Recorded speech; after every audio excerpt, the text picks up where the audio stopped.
चलो बृहस्पतिवार हो गया, ये षष्ठी। बाकी विषय सबको पता ही है कि कौन सा विषय हम लोग पढ़ रहे हैं, पता है ना सबको।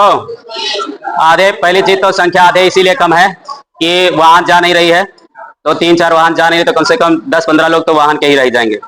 दूसरा, आधे लोगों का कम होने का कारण आप समझ ही रहे हैं, ठीक है। हाँ नहीं, आज मिला है। हाँ तो आज अगर आज मिल रहा होगा तो जाएंगे भरवाने, क्योंकि कल शाम को बात हुआ था, नहीं मिला था। चलो ए भाई, कौन सा विषय हम लोग पढ़ रहे हैं जी? सामाजिक विज्ञान। विज्ञान पढ़ाई शुरू हुआ है कि नहीं? विज्ञान पढ़ा रहे हैं कितने लोग? 3 लोग। देख रहे हो कितना गद्दारी और हमारा सब। विज्ञान को 3 पार्ट है ना, तो 3 लोग पढ़ा रहे हैं। ये षष्ठी में 4 पार्ट है तो अकेले दे दिए हैं। हाँ ये बात बढ़िया है, ये अकेले काफी है। चलो भाई, इसी के अंतर्गत कल हम लोग इतिहास का पार्ट लिख लिए थे कि कौन कौन सा पार्ट हम लोग को इतिहास में पढ़ना है, लिखे थे कि नहीं? आज रफ निकाल लीजिएगा। ए बहन जी लिख लो, आज हम लोग को भूगोल का लिखना है, ठीक है। अगर फेयर कापी है तो ठीक है, नहीं है फेयर तो रफ में ले लीजिएगा। एक कापी का पहला पन्ना आप लोग छोड़ दीजिएगा, उसमें आपका नाम रहेगा। दूसरे पन्ने से लिखना है, पैसे लिख लीजिएगा पाठ के नाम, या भूगोल में पाठ के नाम। पहला हम लोग को, ये दूसरा खंड हम लोग का है भूगोल। और भूगोल को इंग्लिश में क्या कहेंगे भैया?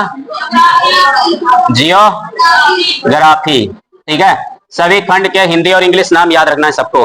उससे फायदा ये होगा, आने वाले टाइम में आपको बहुत ज्यादा डाउट नहीं होगा कौन सा सब्जेक्ट चुनना है, क्योंकि जब शुरू में सब्जेक्ट का पता नहीं रहता है, लास्ट में पूरा इंग्लिश मीडियम चलने लगता है, दिक्कत हो जाती है। पीछे वाले भाई सब लोग पहले सीधे बैठ जाओ, ऐसे लग रहा है जैसे आप लोग के अंदर एनर्जी है ही नहीं, जबरदस्ती पकड़ के बैठा दिया गया है। चलो, भूगोल में ना पहला पाठ है भारत का आकार और स्थिति, ठीक है। भूगोल का जो पहला पाठ है यह भारत का आकार और स्थिति।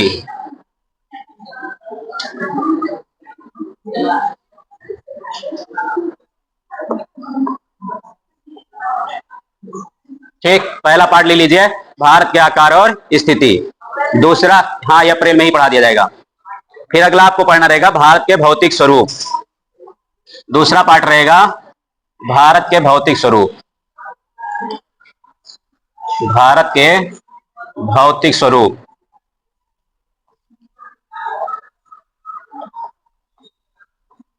पहले वाले में हम लोग को पढ़ना है कि भारत कितना बड़ा है, विश्व में भारत कहाँ है, इसके पड़ोसी देश कौन से हैं, राज्य कौन कौन से हैं, कितना लंबा चौड़ा है।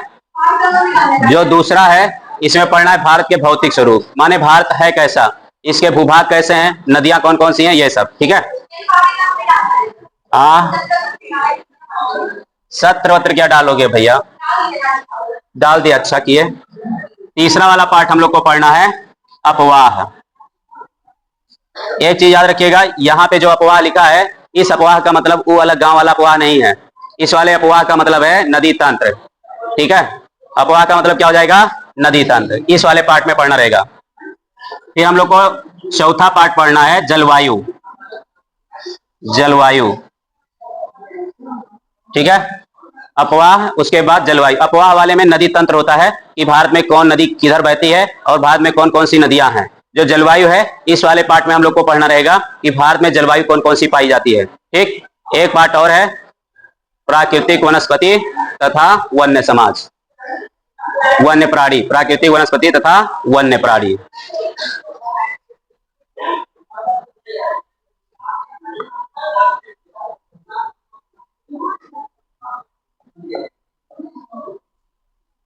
प्राकृतिक वनस्पति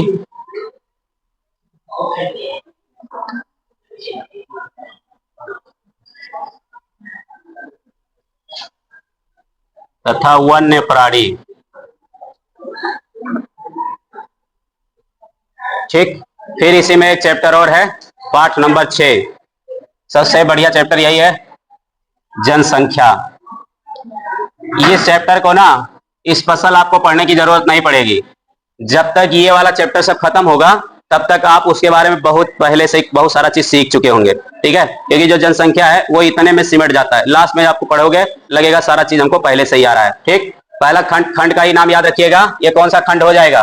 दूसरा खंड। कौन सा खंड है ये? दूसरा, दूसरे खंड में कौन सा सब्जेक्ट है? भूगोल। और भूगोल को इंग्लिश में क्या कहेंगे? जियोग्राफी। इसी का पहला पार्ट क्या लगा हुआ है? भारत के आकार और स्थिति, माने भारत कितना बड़ा है, कहाँ है, इसके राज्य कितने हैं, इसकी तटीय सीमा कितनी है, स्थलीय सीमा कितनी है, कितना लंबा चौड़ा है। ठीक है। फिर दूसरा पार्ट हमको पढ़ना है भारत के भौतिक स्वरूप। इसमें हमको पढ़ना है कि भारत है कैसा, कौन कौन से इसके रूप हैं, वैसे पर्वत, पहाड़, मरुस्थल, पहाड़ियां, द्वीप, तटीय एरिया, ये सब इसी में पढ़ना है। अपवाह वाले में पढ़ना है कि भारत में कौन कौन सी नदी है, कितनी बड़ी है, किस एरिया में नदी बहती है। जो जलवायु है इसमें पढ़ेंगे हम लोग कि भारत में कैसी जलवायु है, किस राज्य की जलवायु कैसी है या किस एरिया की जलवायु कैसी है। ठीक। फिर अगला चैप्टर है प्राकृतिक वनस्पति तथा वन्य प्राणी, माने यहाँ पे कैसे कैसे प्राकृतिक वनस्पतियां पाई जाती हैं और वन्य प्राणी कौन कौन से हैं। और लास्ट का चैप्टर हम लोग को पढ़ लेना है जनसंख्या। कहाँ रह गए थे आप लोग?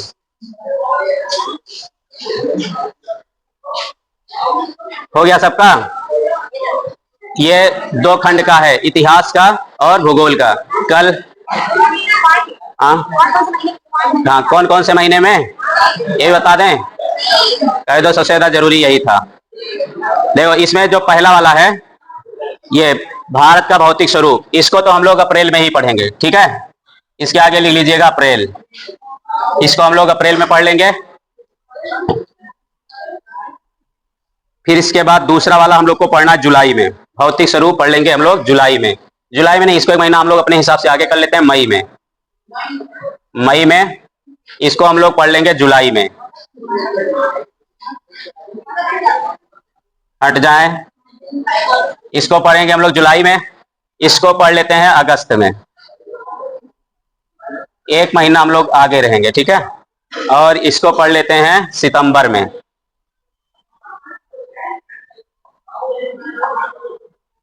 और इसको हम लोग पढ़ लेंगे अक्टूबर में।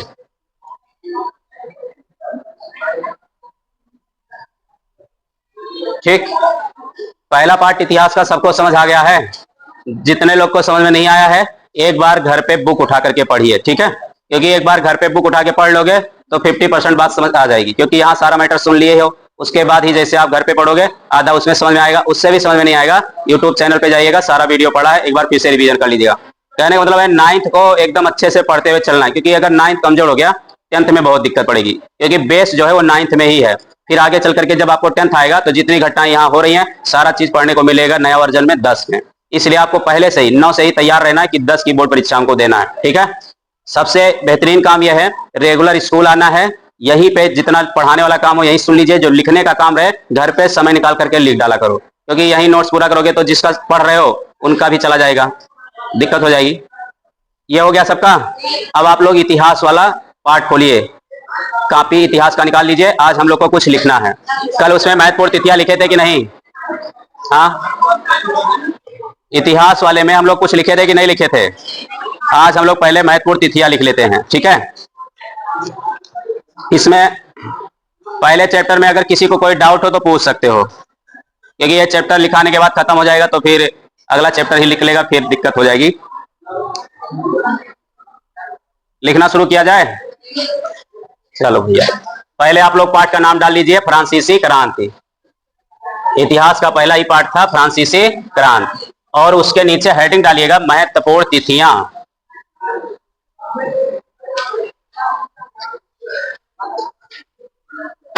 महत्वपूर्ण तिथियां, आगे एवं घटनाएं, या पहले कह लीजिए महत्वपूर्ण घटनाएं एवं तिथियां। ठीक। इतिहास का पहला पाठ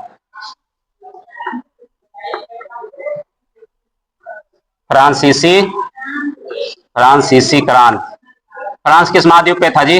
हाँ, फ्रांस कहाँ था? यूदो। इसकी राजधानी कहाँ थी? पेरिस। यहाँ के राजा कौन थे? लुई 16वां। फ्रांस में क्रांति कब हुई थी? 1789 में। 1789 में। फिर यहाँ के राजा कौन बनते हैं? रोबेस्पियर। लुई 16वां के बाद आते हैं रोबेस्पियर। फिर उसके बाद आते हैं कौन से? Napoleon Bonaparte. घर पे पढ़ रहे हो सब लोग, ऐसे ही मेहनत करना है। ठीक है। और नेपोलियन बोनापार्ट जो थे वो उनका पराजय हो जाता है 1815 में, और जैसे 1815 में उनका पराजय होगा ना, वही चैप्टर का एंड हो जाएगा, खत्म चैप्टर। यहाँ चैप्टर खत्म होगा, लेकिन जैसे ही 10 में जाओगे वहां पहले चैप्टर फिर इतिहास में मिल जाएगा, यूरोप में राष्ट्रवाद का उदय। यहाँ से नेपोलियन बोनापार्ट मरेगा, वहां फिर से जिंदा हो जाएगा, फिर उसको पढ़ना पड़ेगा। मतलब वो रियल में जिंदा नहीं होता है, चैप्टर में उसका जिक्र फिर से होता है। फिर से हम लोग को वहां पे पढ़ना पड़ेगा फ्रांसीसी क्रांति, जर्मनी एकीकरण, इटली एकीकरण, उसके बाद काल्पनिक दृश्य, सारा पढ़ने के बाद राष्ट्रवाद, साम्राज्यवाद, फिर चैप्टर एंड होगा, फिर दूसरा चैप्टर लग जाएगा वहां पे। अभी हम लोग ये फ्रांसीसी क्रांति पढ़े हैं, इसके बाद ना दूसरा हम लोग को पढ़ना रहेगा यूरोप में समाजवाद और रूसी क्रांति। इस क्रांति के बाद नया क्रांति आया, रूसी क्रांति। अब आप लोग को इसमें पहला हेडिंग डाल लेना है महत्वपूर्ण घटनाएं व तिथियां।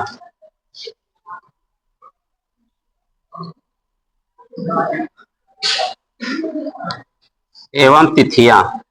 अगर तिथियां पहले कर लियो तब भी कोई दिक्कत नहीं है, टेंशन नहीं लेना है, ठीक है। अब पहला ही आप लोग, पहला जो तिथि लिखना है वो आ जाएगा आपको 1688। पहला तिथि कौन सा लिखना है? 1688। इसमें लिखिएगा ब्रिटेन में गौरवमयी क्रांति। ब्रिटेन में गौरवमयी क्रांति, सबसे पहले यही हुआ था क्रांतियां, ब्रिटेन में गौरवमयी क्रांति। गौरवमयी क्रांति यहां पे ना राजतंत्र से प्रजातंत्र में बदल गया था 1688 में। ठीक, पहले लिख लेना है आपको ब्रिटेन में गौरवमयी क्रांति। दूसरा महत्वपूर्ण तिथि अब आपको लिखना है 5 मई 1789। 5 मई 1789। और इस वाले तिथि में लिख देना है स्टेट जनरल की सभा बुलाई गई। स्टेट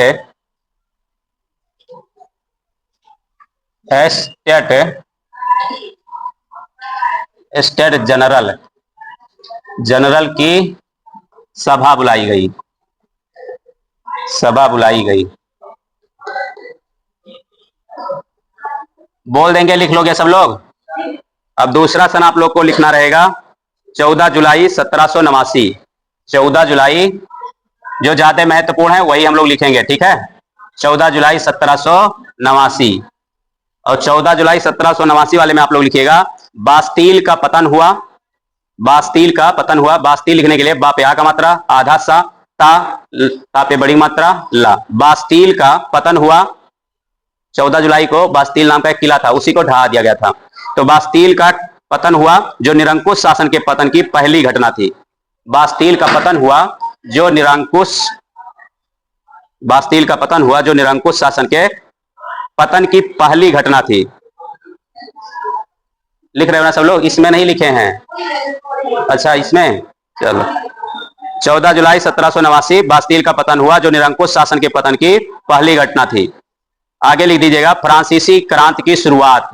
फ्रांसीसी क्रांति की शुरुआत।